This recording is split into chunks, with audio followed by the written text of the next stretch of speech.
So that's what I was busy with the last few weeks. The plants are still very, very fresh, so they need to settle a lot.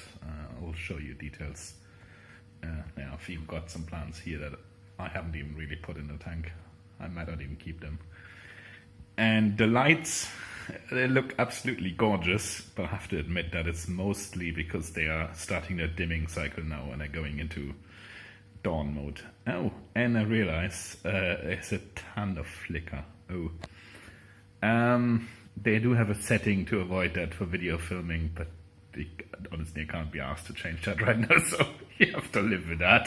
Apologies. The frame rate is absolutely imperceptible for humans, of course, but the camera picks it up. Right. So I still haven't got any big fish here, but I got a little swarm of black neon tetras. They're quite interesting. I didn't like the kind of standard default neons. I think the disco fish, I hate that. But they're kind of subdued and relatively large as well. I like that. And the other one is amber tetras, I think. They're really nice. They have a interesting swarming behavior. They usually clump together quite nicely, whereas the big tetras did basically just all over the place. Right. What's going on? Yeah, let's have a bit of a detailed look. So yeah, excuse the mess over there. That's just random stash of plants. Those big rocks have oh yeah, that's the CO2 bubbling into my tank. I had to run the CO2 reactor on full tilt, and it's still this is supposed to be green, and I'm getting a very, very pale blue, so CO2 is nowhere near enough, so I have to work on that. I really don't know what to do with that. It's obviously washing it out because the overflow box and all that. Anyway, really interesting mosses up there, which probably look shit on camera, and they're really kind of coming around, but they suffered a lot from the transplanting.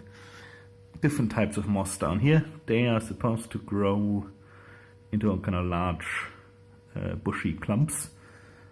I think they're going to be absolutely spectacular. I put the Anubias in there. I don't know if I keep them. I tend to not like Anubias, but I had them, so might as well put them in. This is some kind of hydrophilia, which I've never seen before. Supposed to stay bushy and low. Gonna be interesting to see. This, I think, is has been propagated in immersed form, so out of the water. That's why the leaves and nothing makes sense with this plant right now. It's supposed to grow a lot more dense, and I hope it will eventually do that. Same for this here. This is just ridiculous. So I think this is just all immersed plant growth, which will have to basically adapt to the conditions. This is I'll show you from the sides. This is a fan, which I really kind of bought on a whim.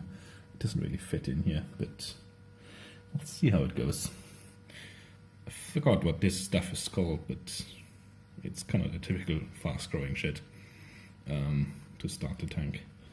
This is supposed to be my center background plant, but it's so tiny. I probably need months for this to grow out, so I'll just put it on stones, and yeah, that's gonna take a while.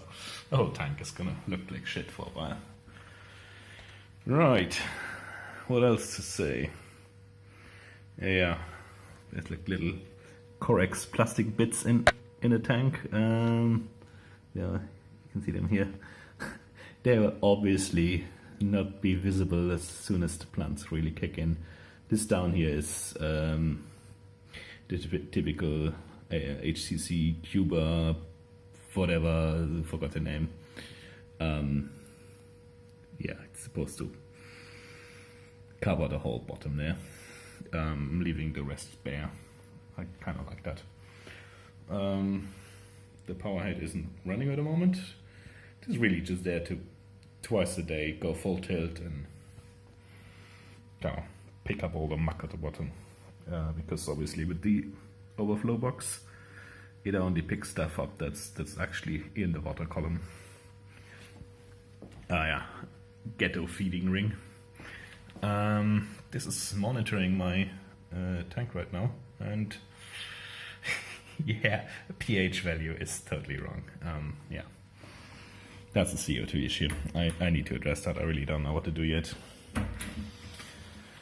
So, I might have to increase the filtering. Let's see. I'm really loving those filter socks. They pick up so much crud, which I can just dump in the sink without, bothering the bacteria with that. This used to look all neat and tidy, and honestly, I'm running on the last power socket. I've literally got none left. This cannot stay like this, but I don't have a better option right now. In all this space here, it's just totally not used right. I wanted to put a kind of refugium isolation tank in here, but quarantine tank.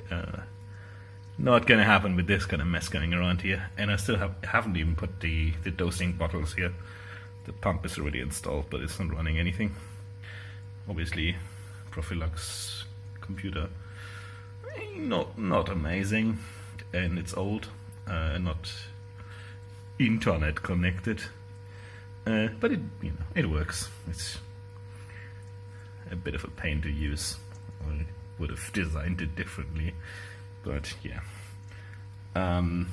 pH sensor, temperature sensor. That's gonna be it for a while. Yeah, fully autonomous, auto top off and all the crap. Yo, that's it. I hope it wasn't too shaky to be. Last view, goodbye.